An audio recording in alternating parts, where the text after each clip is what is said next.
Now in the Bible, there's quite a few gardens, but there's 4 in particular that have something in common.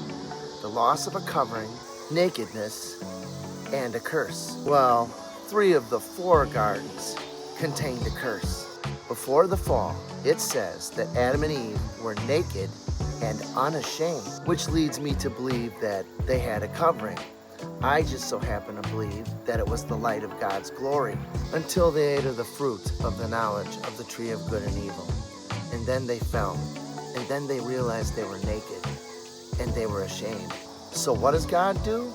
He begins the sacrificial system by taking the lives of 2 animals to atone for Adam and Eve's sin, and then he covered their nakedness with the animal's skin. However, there were still consequences for their sinful actions. They were cursed, and the ultimate consequence for the wages of their sin was death. Now let's go to garden number 2, Noah's vineyard.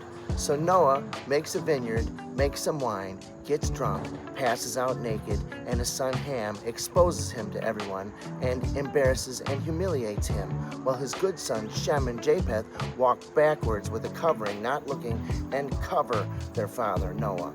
This walking backwards with a covering and not looking is symbolic of going back to square one, going back to the Garden of Eden again and needing a covering for nakedness again. Now, if you haven't figured this out, I'd like to point out that nakedness in the context of all of this represents sin.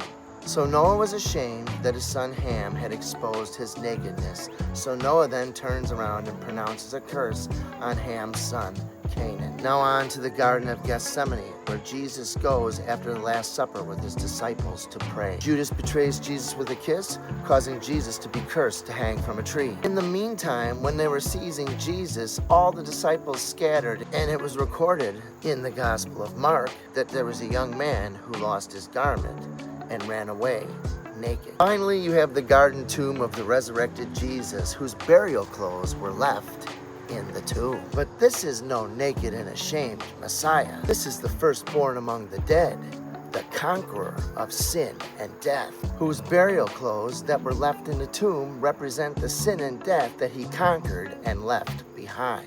So the absence of a naked figure and the presence left behind grave clothes signifies the end of the nakedness, of the shame of sin.